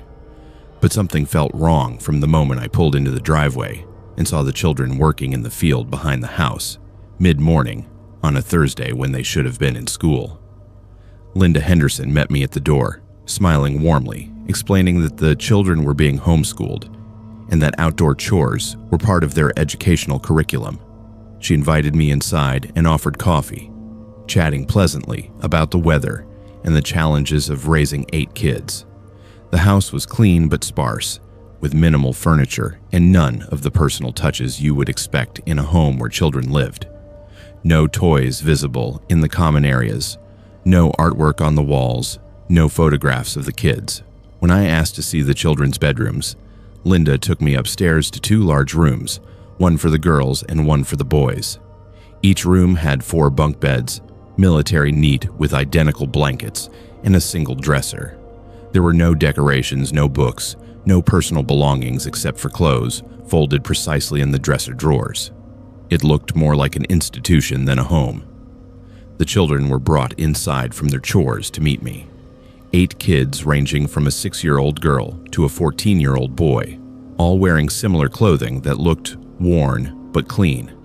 What struck me immediately was their behavior. They stood in a line, hands behind their backs, making no sound. When I asked how they were doing, they responded in unison with variations of "Fine, ma'am." Their eyes never met mine. When I asked if they liked living with the Hendersons, they said, "Yes, ma'am," in the same flat tone. I had interviewed hundreds of foster children over 5 years, and this was not normal. Children are never this uniform in their responses, never this controlled. Even in the best foster homes, kids act like kids. They fidget, they complain, they have personalities. These children were performing, and they were terrified of breaking character. I asked to speak with each child individually, standard procedure for home visits. Linda Henderson immediately objected, saying the children became anxious when separated from the group. The county policy required a foster parent to be present during interviews to ensure the children felt safe. I checked my notes and confirmed there was no such policy. Individual interviews were not just recommended but required to ensure children could speak freely without adult intimidation. Linda changed tactics, becoming concerned rather than defensive, saying she was worried I would upset the children by asking about their traumatic pasts. She suggested I could interview them in the living room while she sat quietly in the corner, just to provide reassurance. I refused, insisting on private interviews in accordance with state regulations. The shift in Linda's demeanor was immediate. The friendly warmth disappeared, replaced by cold calculation. She asked to see my credentials again, questioned my authority to conduct interviews without supervisory approval, and suggested I should leave and schedule a follow-up visit with proper notification. I spent the next hour interviewing the children in the kitchen, while Linda sat in the adjacent dining room, close enough to hear everything but technically separated. The interviews were disturbing in their uniformity. Every child gave nearly identical answers to my questions. Yes, they liked living here. No, they had never been mistreated. Yes, they did chores, but it was to learn responsibility. No, they did not want to live anywhere else. The scripted nature of the responses was obvious, but I could not prove they had been coached.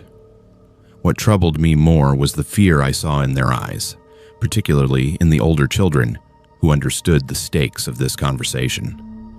During the interview with Emma, A 13-year-old who had been with the Hendersons for 2 years, she managed to pass me a folded piece of paper while pretending to adjust her chair. The note said, "Check the root cellar. They keep us there when we're bad. Please help." I palmed the note, finished the interview without reacting, and asked to see the rest of the property, including all structures and outbuildings. The root cellar was accessed through a door in the kitchen floor, covered by a rug that Linda had to move aside. She explained it was original to the house, used for storing vegetables and preserves. The stairs led down to a dirt-floored space, maybe 12 feet square, lined with shelves holding canned goods and root vegetables. It smelled of earth and mildew. Linda stood at the top of the stairs while I examined the space, using my phone flashlight to check the corners. I saw nothing obviously wrong, no evidence of children being held there, no restraints or signs of abuse. But Emma's note had been specific. They keep us there, not they kept us there, but present tense, suggesting it was ongoing. I took photographs of the cellar, thanked Linda for her cooperation, and left the property with a promise to file my report within the week. But I had no intention of waiting. The moment I reached an area with cell service, I called my supervisor and reported what I had found. The uniform behavior, the scripted responses, Emma's note, and the overall atmosphere of fear and control. I recommended immediate removal of the children pending a full investigation. My supervisor, Angela Morrison, was a 20-year veteran of Child Protective Services who had seen every kind of abuse. She listened to my report, then asked the question I had been dreading. Do you have actual evidence of abuse or just a feeling that something is wrong? I had to admit I did not have concrete evidence. No visible injuries on the children, no witness testimony of specific abuse, nothing that would hold up in court. Angela said she would authorize a follow-up visit with additional investigators, but that we could not remove children from a licensed foster home based on suspicious behavior alone. We needed documentation, testimony, physical evidence. She told me to write up my report, and she would assign someone to work with me on a more thorough investigation. That night, I could not sleep, thinking about Emma's note and the fear in those children's eyes. I started researching the Hendersons, looking for any information that might explain what I had seen. The deeper I dug, the more disturbing the picture became. Raymond and Linda Henderson had been licensed foster parents since 2005. In 12 years, they had cared for 47 children according to county records. But when I tried to track those children, I hit walls. 23 of them had no current location information in the system. Their files showed they had been transferred to other placements, aged out of the system, or been reunited with biological families. But there were no forwarding addresses, no case notes about the transfers, no contact information for the receiving families or agencies. It was as if 23 children had simply vanished from the system after leaving the Henderson home. I started making calls to other counties, to adoption agencies, to group homes. Nobody had records of receiving children from the Hendersons. I searched social media for the children's names, hoping to find adults who had grown up in the system. Nothing. It was statistically impossible for 23 young people to have zero digital footprint. I brought my findings to Angela, showing her the gaps in the records and the missing children. She was alarmed but cautious, warning me that record keeping in the foster system was notoriously bad. The children got lost in paperwork all the time without it meaning something sinister had happened. But she agreed to escalate the investigation, bringing in the county sheriff and requesting a warrant to search the Henderson property more thoroughly. That process took 2 weeks. 2 weeks during which I became obsessed with finding just one of those 23 missing children. On a Friday night, after hours of searching online databases, I found a Facebook profile for a young woman named Sarah Mitchell, who listed her hometown as the same county where the Hendersons lived. Her profile picture showed someone who looked about 19 years old. I sent her a message explaining who I was and asking if she had ever been in foster care. She responded within an hour, and what she told me changed everything. Sarah had lived with the Hendersons from age 11 to 16 from 2008 to 2013. She described systematic abuse that included forced labor on the farm, inadequate food, physical punishment that left bruises and scars, and long periods of confinement in the root cellar as punishment for misbehavior. Children who talked about running away or who threatened to report the abuse were kept in the cellar for days at a time, sometimes in complete darkness, given minimal food and water. Sarah said at least 5 children had disappeared during her time there, including her best friend Amanda, who was 14 when she vanished in 2011. Linda Henderson told the other children that Amanda had been transferred to a group home in another state, but Sarah never heard from her again, despite promises they would stay in touch. Sarah had finally escaped at age 16 by running away during a trip to town, hitchhiking to Virginia, where she lived with a family friend until she aged out of the system. She had never reported the abuse because she was terrified the Hendersons would find her.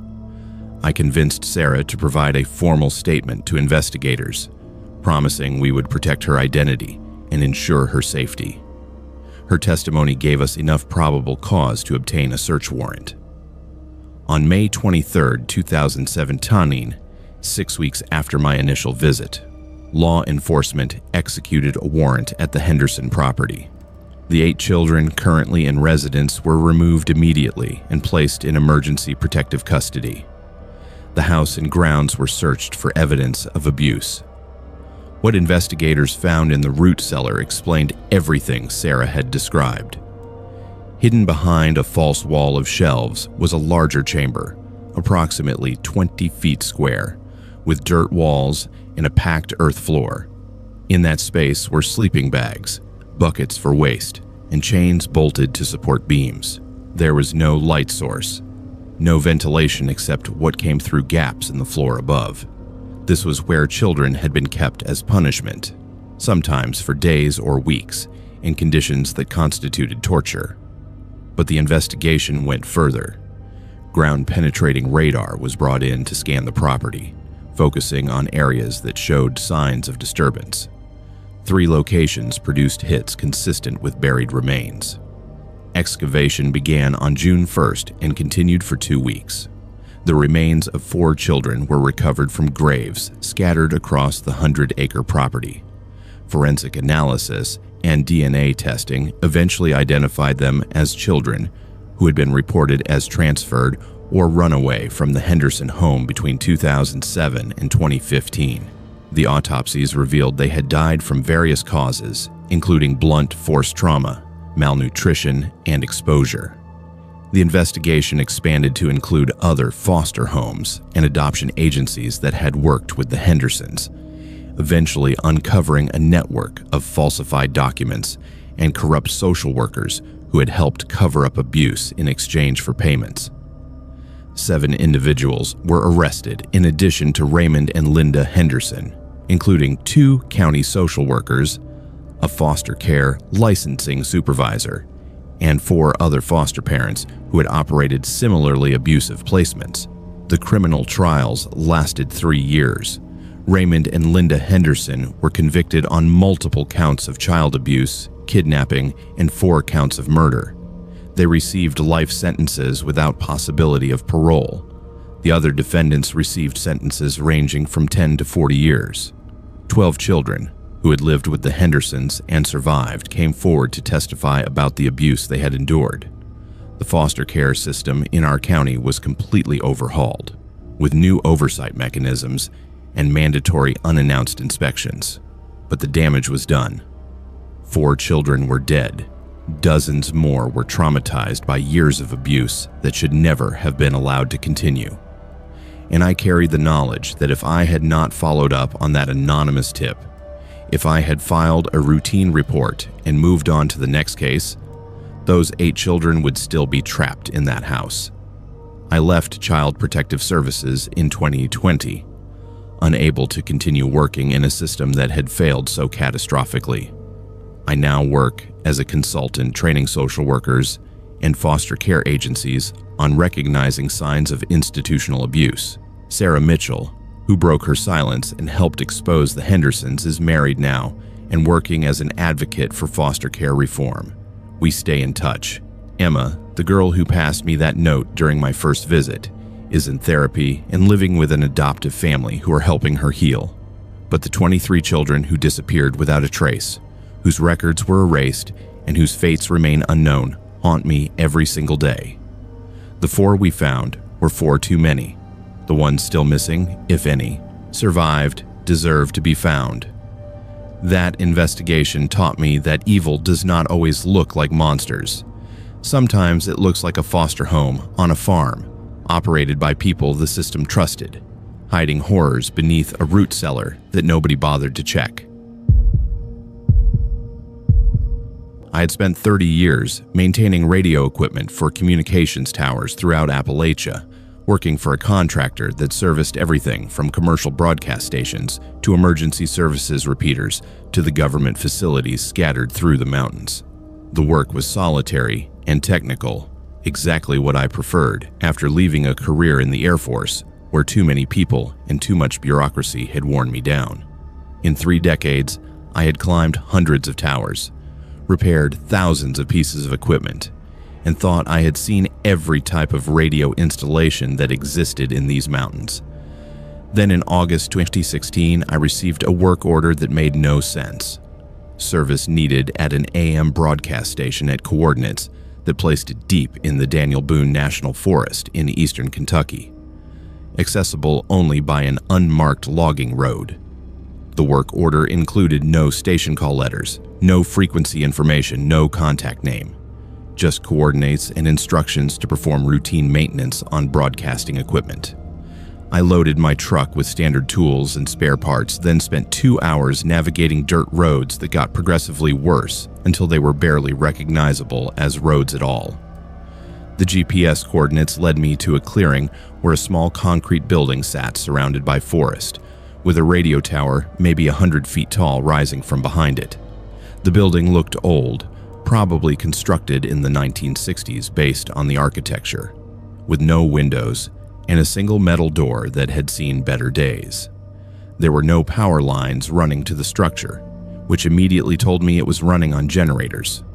No vehicles were present, no signs of recent human activity except for the door, which had a relatively new padlock. The work order had included a key, which fit the lock, allowing me to enter a space that felt wrong from the moment I stepped inside. The building was a single room, maybe 20 feet square, filled with broadcasting equipment that should have been in a museum. Tube-style transmitters from the 1970s, rack-mounted gear with analog meters and mechanical switches, and a power system consisting of 3 industrial generators that were somehow still running despite no visible fuel storage. The equipment was covered in dust but functioning. Lights blinking steadily, meters showing active transmission.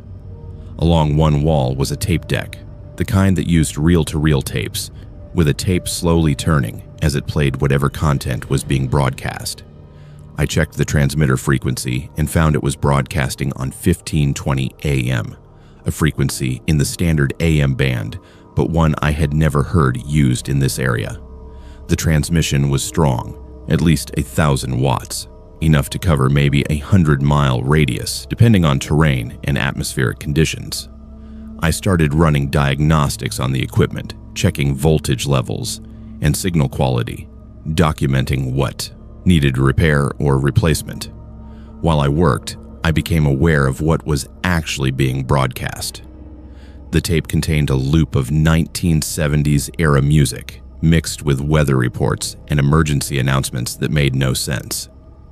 Current temperature in Lexington is 73 degrees. Skies are overcast with smoke from ongoing fires in the region. Residents are advised to remain in designated shelters until evacuation orders are issued. Repeat, all residents should proceed to designated safe zones and await further instructions.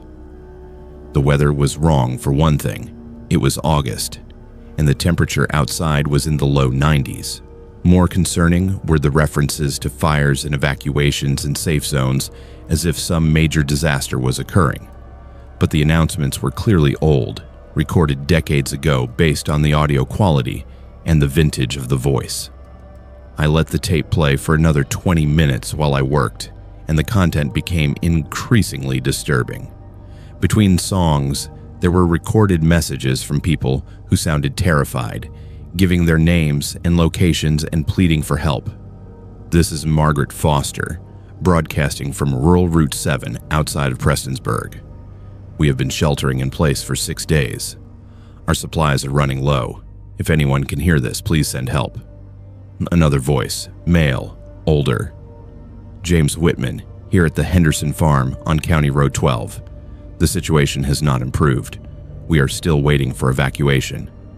Children are getting sick. Please respond if you are receiving this transmission. The messages went on, 15 or 20 different voices, all giving locations in eastern Kentucky, all describing an emergency situation that required shelter and evacuation. But none of it matched any historical event I could remember. No major disaster in the 1970s had required mass evacuations in this region. I pulled out my phone and tried to research what these broadcasts might refer to, but I had no cell service this deep in the forest. I made notes about the names and locations mentioned in the recordings, planning to look them up when I got back to civilization. My actual job was to service the equipment, which I continued doing, replacing a worn drive belt on the tape deck and adjusting the transmitter settings to reduce harmonic distortion. While I worked on the tape mechanism, I accidentally bumped a control that changed the playback speed slightly. The tape slowed down for a moment before I corrected it, and in that brief slowdown, I heard something that made my skin crawl. The voices in the emergency messages, when played slower, sounded wrong. Not like human voices at all, but something approximating human speech, like a computer trying to mimic emotion without understanding it. I played with the speed control deliberately, slowing the tape down further, and the effect became more pronounced. At half speed, the voices were clearly artificial, synthesized, or manipulated in ways that should not have been possible with 1970s technology. I stopped working and focused entirely on the broadcast content, recording it with my phone for later analysis.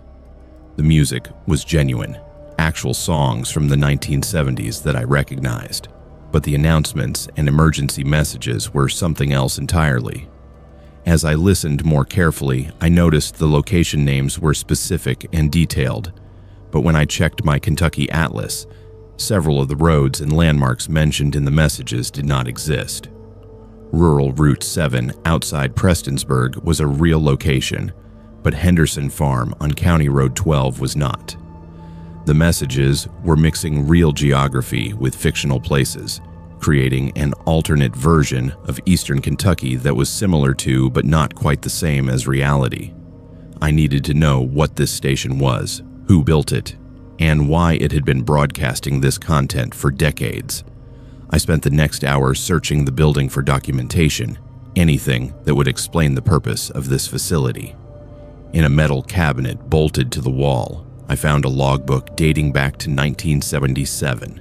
The entries were brief, technical notes about equipment maintenance and transmitter adjustments, all signed by different names, but with no identifying information about what organization they worked for.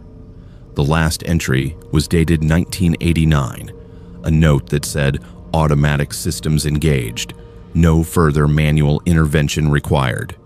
For 27 years, this station had been broadcasting on its own, maintained by nothing but automatic systems and generators that somehow never ran out of fuel.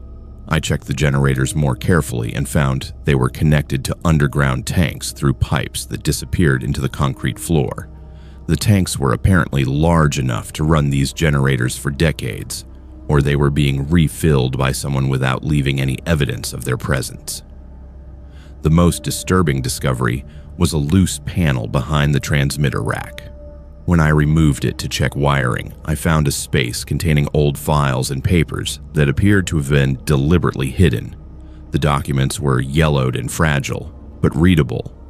They indicated this station was built in 1977 as part of a classified program called Operation Continuity, designed to maintain emergency communications during a nuclear attack.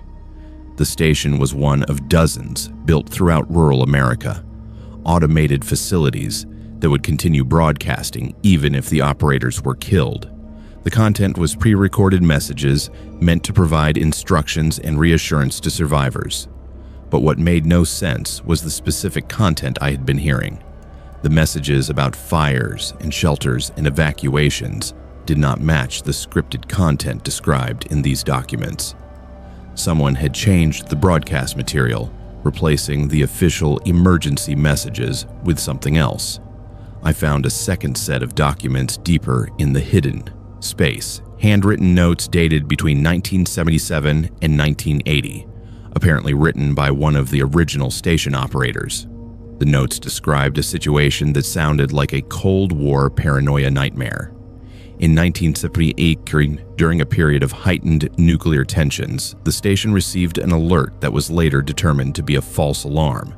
But for approximately 6 hours, operators and local residents who were part of the emergency plan believed a nuclear strike was imminent or had already occurred. Families went into bunkers, station operators broadcast evacuation instructions, and people recorded messages on the emergency frequency pleading for help or trying to contact loved ones. The all clear came late that night, but by then several families had been in shelters for hours, traumatized by the belief that the world was ending. The notes suggested that some people did not believe the all clear, convinced it was a trick or a mistake, and refused to leave their bunkers.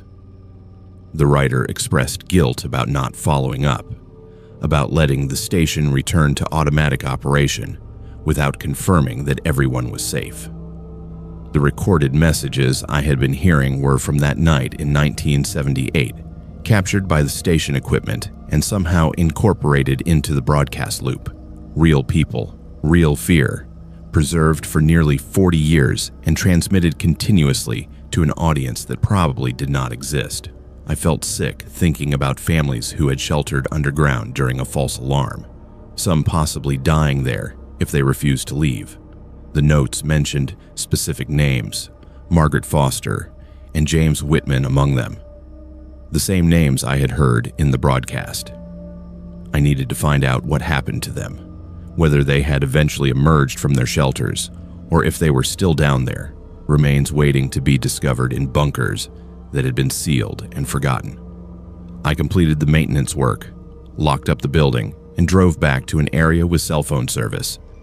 My first call was to the Federal Communications Commission, reporting the existence of an unlicensed broadcast station operating on 15:20 a.m. My second call was to the Kentucky State Police, explaining what I had found and requesting investigation of the locations mentioned in the broadcasts. The FCC was interested primarily in the technical violation of operating without a proper license. The state police were more concerned about the possibility of undiscovered deaths from 1978. It took 6 months, but eventually both agencies followed up. The FCC investigation determined the station had been built by a defense contractor in 1977 as part of a classified emergency broadcast system. The program was canceled in 1982, but several dozen automated stations were never properly decommissioned. They continued operating on automatic systems, broadcasting outdated content because nobody remembered they existed. The police investigation was more disturbing. They located 5 properties that match locations mentioned in the emergency broadcasts. At 3 of those properties, they found sealed underground bunkers or root cellars that had not been opened since the late 1970s. Inside were the remains of families who had sheltered during the false alarm in 1978 and never emerged. The exact cause of death was difficult to determine after nearly 40 years, but evidence suggested they died of starvation, dehydration, or medical emergencies while waiting for evacuation that was never coming. Margaret Foster was found in a storm shelter on rural Route 7, along with 3 children. James Whitman died in a basement bunker with his wife and elderly mother. In total, 19 bodies were recovered from various locations in a multi-county area, all connected to that single false alarm event that had been forgotten by everyone except the automated radio station that kept broadcasting their final messages.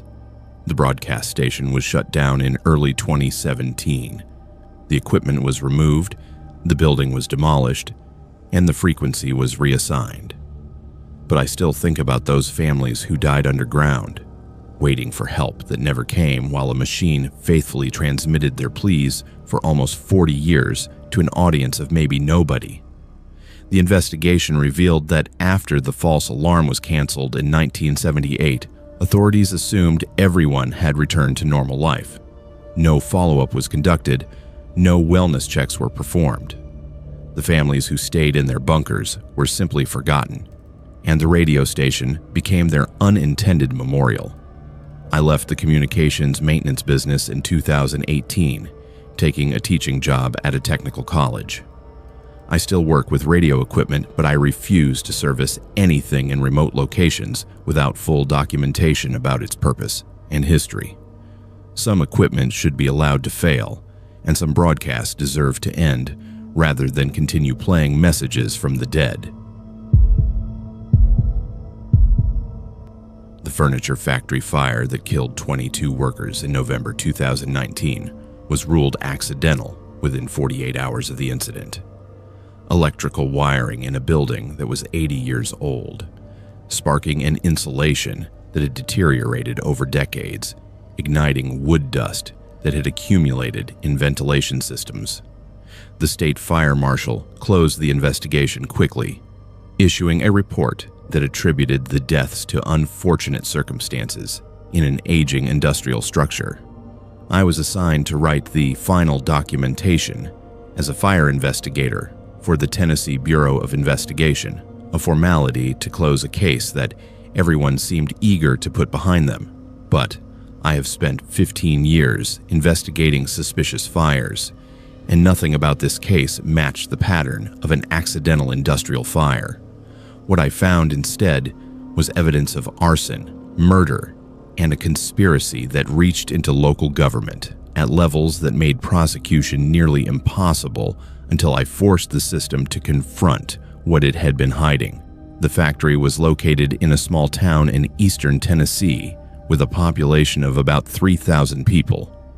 Clearwater Furniture Manufacturing had been operating since 1939, producing residential furniture for regional distribution. The company employed 90 workers at its peak in the 1980s, but by 2019 that number had dropped to 47, as automation and overseas competition reduced the need for manual labor. The building was a 3-story brick structure with wooden floors, minimal fire suppression systems, and a layout that had been modified dozens of times over 8 decades without regard for modern safety codes. On November 7, 2019, at approximately 2:30 in the afternoon, fire broke out during a mandatory all-staff meeting that required every employee to be present in the main production floor. 22 people died, most from smoke inhalation, trapped in a building where exits had been chained shut and windows had been barred for security purposes. I arrived at the scene 2 days after the fire, expecting to conduct a routine review of the local investigation before signing off on the accidental ruling. The building was a total loss, collapsed in sections, with forensic teams still searching for remains in the debris. The local fire marshal, a man named Robert Kincaid, walked me through his findings. Single point of origin in the electrical panel on the second floor. Pattern of burn damage consistent with electrical failure. No accelerants detected in preliminary testing. He showed me photographs of the panel, which had been completely destroyed, and explained how old wiring combined with overloaded circuits had created the perfect conditions for catastrophic failure. His report was thorough and professionally written, exactly the kind of documentation that would satisfy insurance companies and state oversight agencies. But when I asked to see the actual physical evidence, the burned electrical panel and wiring samples, Kincaid said they had been disposed of already to make room in the evidence storage facility. Standard procedure, he claimed, for low-priority materials in an accidental fire. I spent the next week at the site, examining what remained of the structure and reviewing security footage from neighboring businesses that had captured portions of the event. The footage showed something that contradicted the official narrative. Smoke appeared simultaneously from 3 different locations in the building: second floor east side, second floor west side, and third floor center.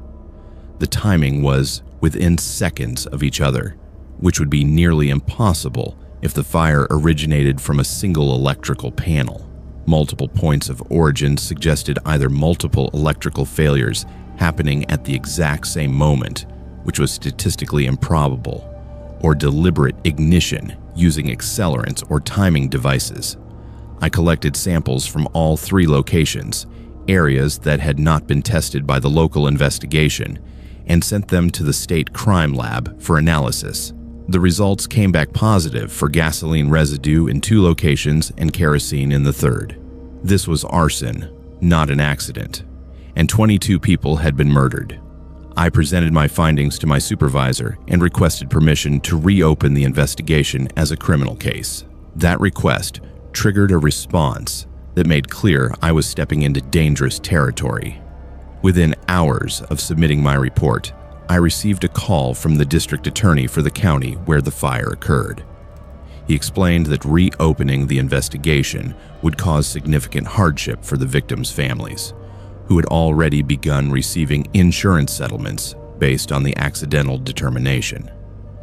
He suggested that my accelerant findings could be explained by contamination from fire suppression foam or stored materials in the building. He strongly recommended I accept the original ruling and close the case.